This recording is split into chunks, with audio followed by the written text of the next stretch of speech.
Hi guys, it's me, Trudy Lee. How's everybody doing? I hope everybody had a wonderful Easter weekend. As all of you know, mine was a little bittersweet because it was the funeral of my sister-in-law. She passed away 2 weeks ago, and we just had the service on Saturday. And I have to say that I think waiting a couple of weeks to have a service for somebody is actually really perfect. In the beginning, I was like, why are they waiting so long? And usually, you do it the next weekend after a person dies. But it was 2 weeks, it was, I think, 15 days later. So she died on a Friday. But anyway, you know, her children were in much better shape. I can't say that my brother was doing that great, because he's really grieving heavily right now. But her daughter, my beautiful niece Christine, she's doing so much better. She she was kind of like feeling bad. She came up to me and she said, "I can't cry anymore. I have been crying for 2 weeks straight, crying, crying, crying."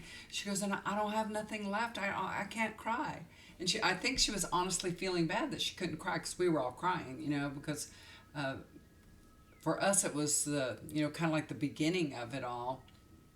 But they were in a good place, and her son gave a wonderful eulogy for her also. So I think that, you know, it's better to wait. It's better to wait just a little while so that the family can really uh, celebrate the life of the loved one.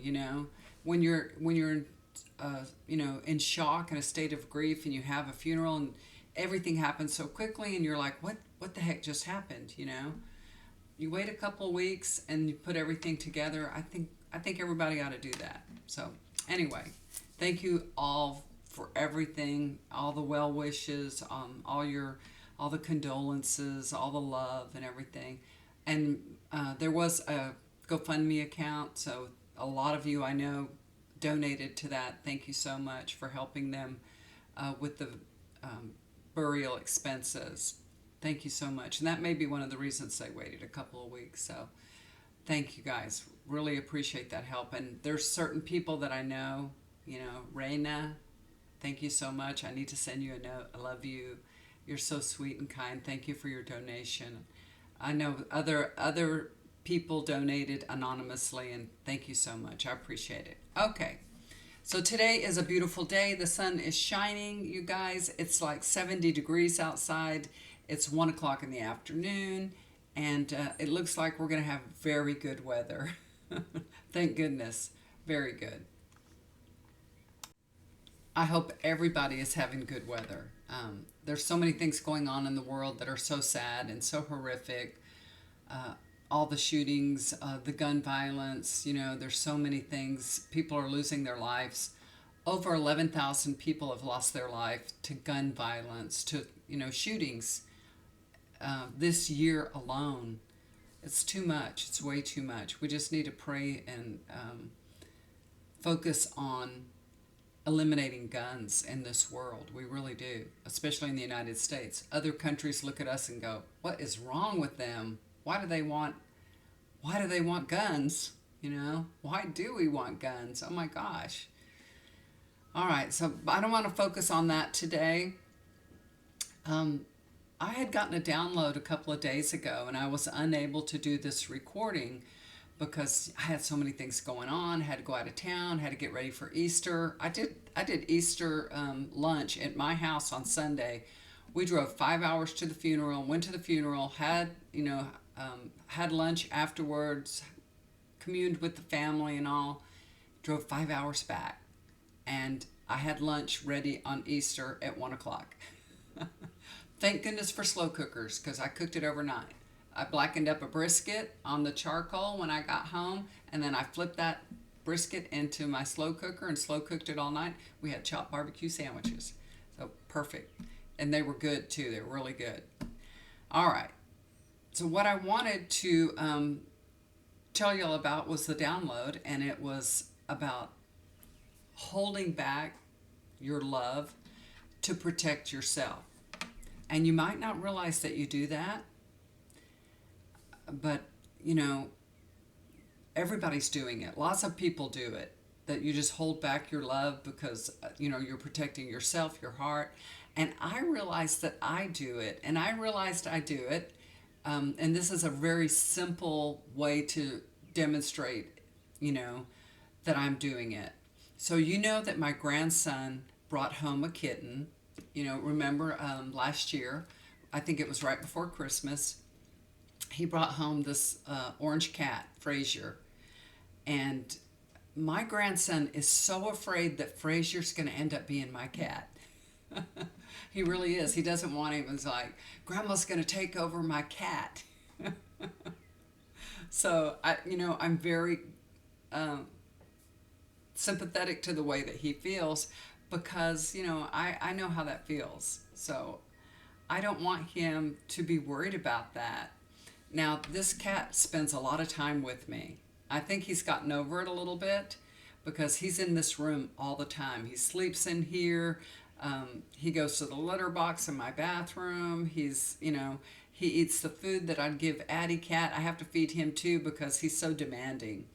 And even to feed Addie Cat, I got to toss him out of this room because he'll stare down Addie Cat and she'll just give up. I don't know why. She'll just give in to him and give up. She'll eat a couple of bites and she'll just be like, you can have it. You want it that bad? You can have it. She'll just walk away. So for her to be able to eat in peace, I have to toss him out of the room. And I do this all the time. I'm like, oh, you got to go. And I toss him out. And he never gets angry. He knows I'm going to toss him out. He knows it because I do it all the time.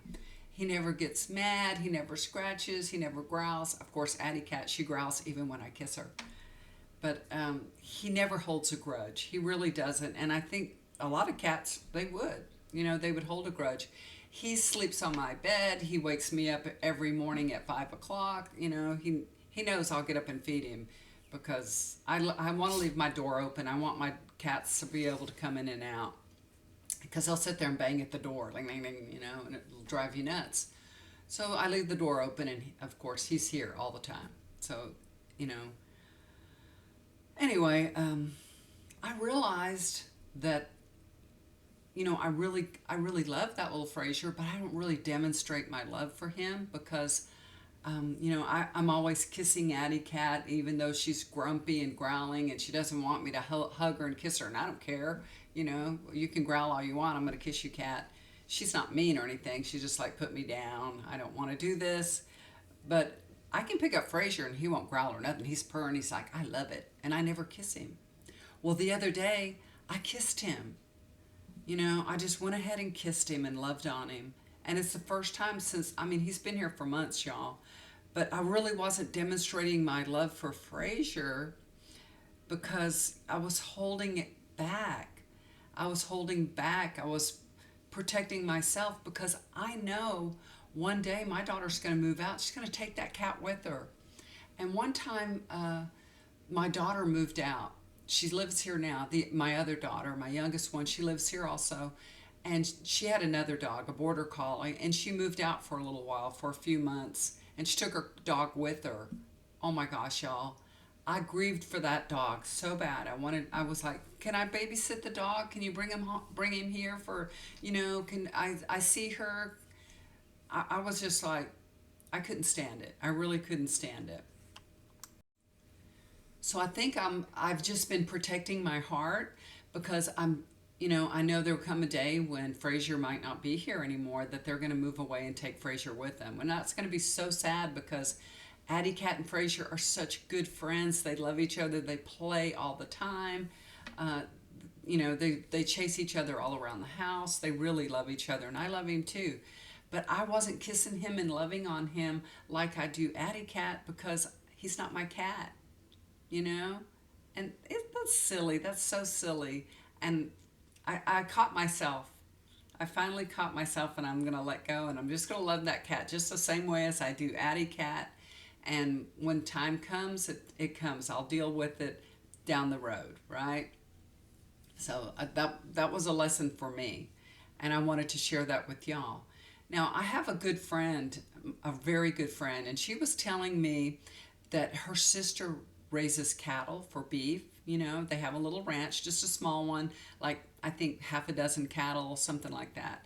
not too many, because I think they sell some and they use some for beef, and they're fairly domesticated because they're right there at their ranch, and they walk in, they go there every day, they feed them every day, and but my girlfriend said they don't give them names. They're not going to give them a name. I think one time in the very beginning she had a name for one of them. I I think I remember she called one of them a name. And my girlfriend told me that they go by numbers, and they're not going to call them names or give them names because they're going to eat them. So they're holding back the love for these animals that they have. They don't want to get too close to them and love them and have a relationship with them, even though they're feeding them every day and they're calling them and talking to them, and they're out there, they're with them all the time. But because they're going to eat them, they're going to have them butchered, they're protecting their feelings. And I get it. But it's so sad that that animal is there providing so much for them. And it's so little, that asks for so little. All they're doing is having to feed it, and it's gonna nourish their whole family. They're providing meat for their entire family, not just their family, but their family and their families. So their children and their families of their children. And I'm wondering, what do farmers do? So what do you do if you're a farmer, or if you were raised on a farm? How do you handle that? What do you do? I just feel like it's very tragic that we can't show them our love for them and be grateful for them and be grateful for their meat and still love them. I know we're getting all our emotions tied up in it, but they deserve appreciation, love, and affection. And I was just wondering how you farmers handle it. Okay? So comment below and let us all know. How do you handle it? And have you ever met anybody that, a person, and you just instantly know that you like this person, and you just love them? You just have this feeling of huge affection for this person. Like, I know this person. Like, do you tell them? Have you ever been in that situation where this person feels so like a long lost friend. I really, really like this person. I think I might even love them. Do you tell them? Probably not, because you would be afraid that somebody would think you're crazy. Or just maybe, they would tell you, I was thinking the same thing. I feel the same way. And, I'm not talking about somebody that's real attractive and you're attracted to that person, not because somebody's good looking and you're like, wow, that man is so handsome, I'm going to talk to him. No, I'm not talking about that. I'm talking about somebody you feel, heart to heart. And I know everybody's had that once, at least once, and maybe even more. We've all felt that. So from this day forward, when you meet a person and you feel that connection, maybe you could say, hey, I feel like I've known you in the past, or I feel like I have a connection to you, or you feel like somebody I've known, something like that, and just let them know that you feel so good about them and that you're here to support them. And if there's anything that you can do to help them, let them know, Let them know. Let them know that they're loved and supported, even by somebody that they don't really know that well. You just might, find a very good friend. Now, I know a lot of people will say that they've had friendships for a long period of times and it developed into something like that. But there is we instantly know each other from past lives, and we do feel that connection. And why not tell that person And of course you can tell them in a way that doesn't make you sound crazy, but I feel like that's what we should do more often, that we should um, acknowledge those feelings and, include that person in our friends. Now, I don't have a whole lot of friends, but the friends that I do have are so pure of heart, so good, so kind, so loving. I have, thank goodness, I have the most beautiful friendships, the most beautiful, beautiful people that, I'm so proud that they're my friends. And one thing I have to say, my sister-in-law that passed, she was of pure heart. She was so sweet and pure heart. And, we lived far from each other. I wish that we would have been closer. I really do. All my friends, they really do. They don't live close by. Nobody lives close by, unfortunately. But thank goodness, we can FaceTime. We can talk on the phone, and there's so many ways to communicate and keep our friendship going. So thank goodness for that.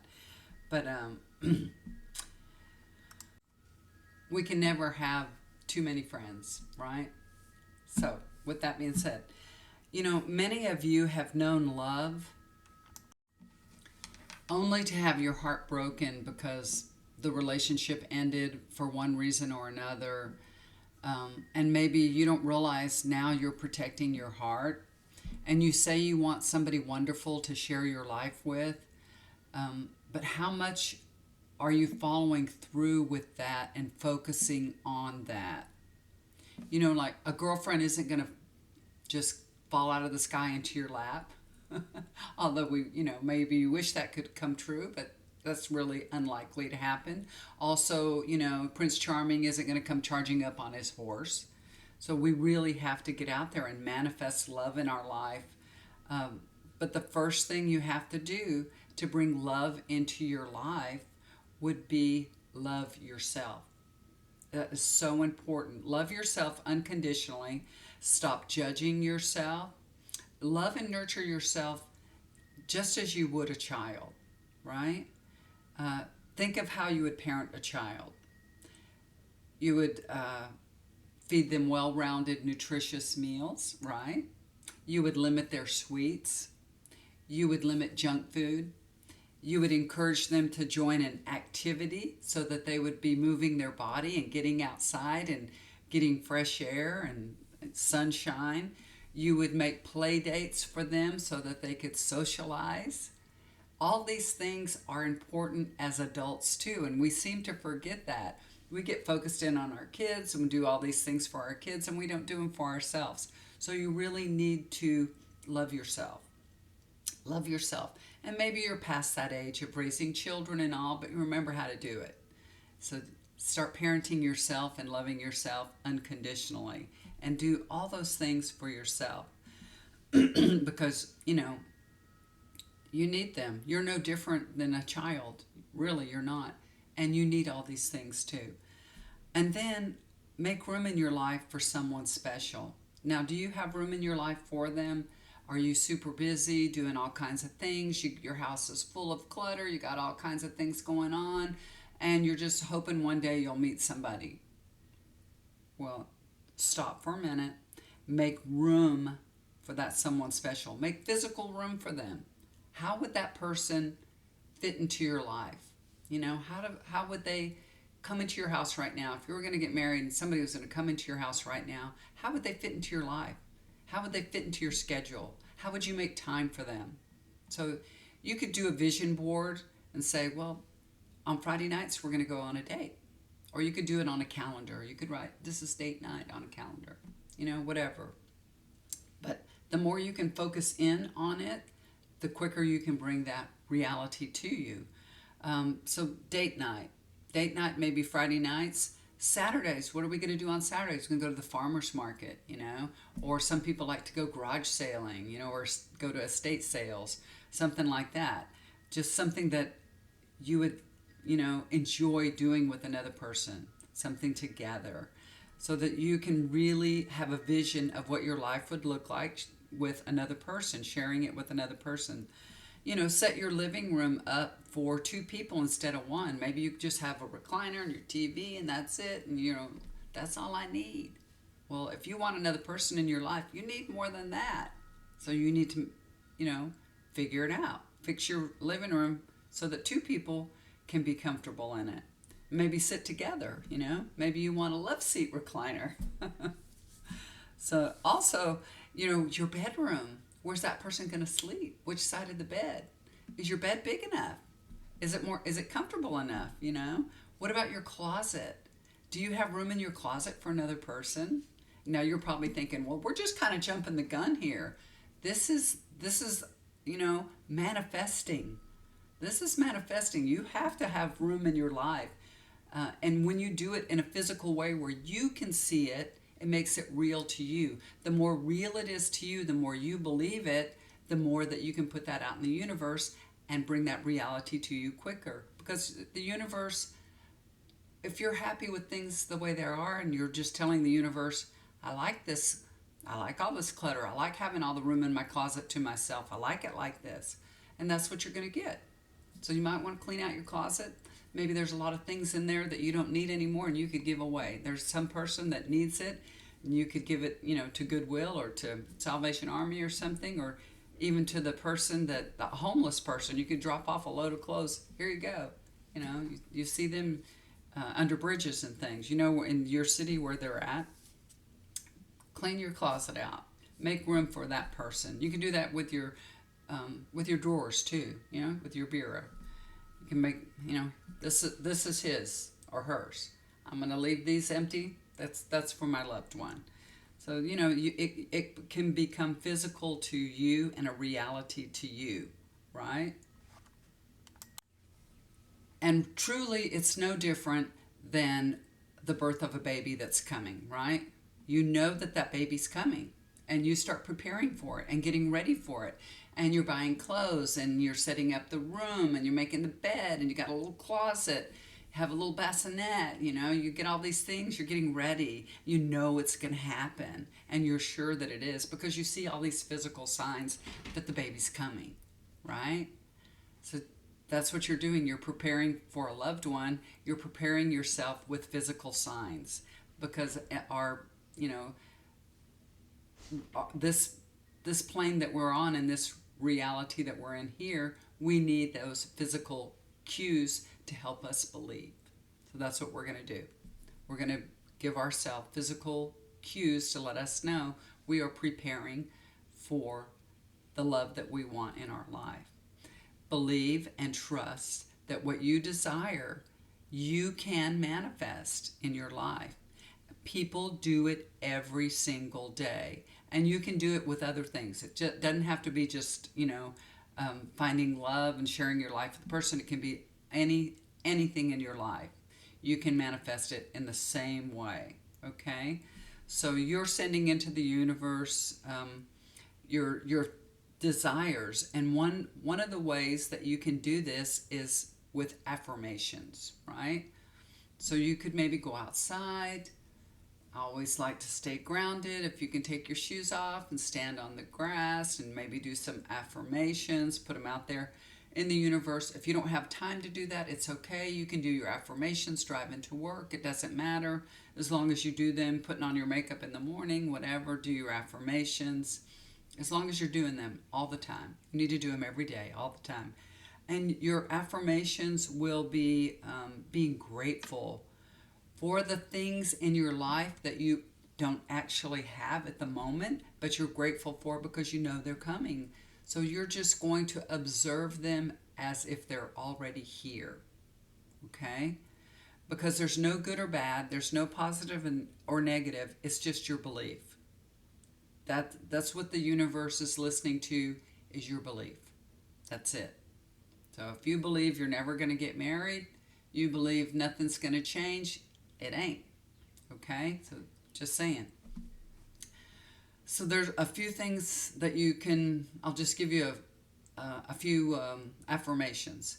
Like you could say, I'm so grateful to have this wonderful person to share my life with. I'm so grateful, you know? Or you could say, like, it feels so good to be in love. I'm so grateful to feel loved and cherished. Or you could say, my wife or, my husband is so beautiful and loving. I'm so grateful to see their smiling face when I wake up in the morning. You know, put it out there. Just put it out there. Make up your own affirmations, something that really resonates with you. And of course, it's not going to happen instantly. It's not, like I said, you've already been manifesting a lot. So there's already a lot built up there, perhaps unintentionally, that you've put stuff out in the universe. But you just keep doing this, and you put this out in the universe, and it's like the universe catches up to what you want. So it doesn't happen right away, but it will. Just keep doing it, and you'll see things are changing. And of course, you're focusing on it too. You're focusing on it. You're doing the kind of things. You're nurturing yourself. You're loving yourself. You're socializing. You're doing the things that, as I spoke about, like nurturing a child. So when you put all these things together, of course you're going to find love. Of course you are. You know you will. So you're going to be the guided force in your life and manifest your life. You're going to be in control. Isn't that wonderful to know that you can be in control? And you can. Okay, so that is the download that I had gotten a few days ago, and I wanted to share it with y'all. If you would like to get a reading with me, I can do a love reading for you. If you are in a relationship and you'd like a love reading about that relationship, or you would like a love reading that's a future, your future love, we can do that also. So we can get a little bit of information, and sometimes just doing a love reading like that will kind of give you a little bit of guidance and make you feel better about the whole situation, about everything. You'll get a little bit of guidance here. That's the way my guides work. They're not going to tell you what to do, but they're going to give you enough guidance to give you hope and a little information and help you make good decisions in your life to bring forth this love that you want. And also, you'd be surprised of the information that can come through. So if you'd like to get a love reading about a future relationship or a relationship you're in right now, just contact me. I'll leave my email down below. Okay? All right, guys. I am out of here.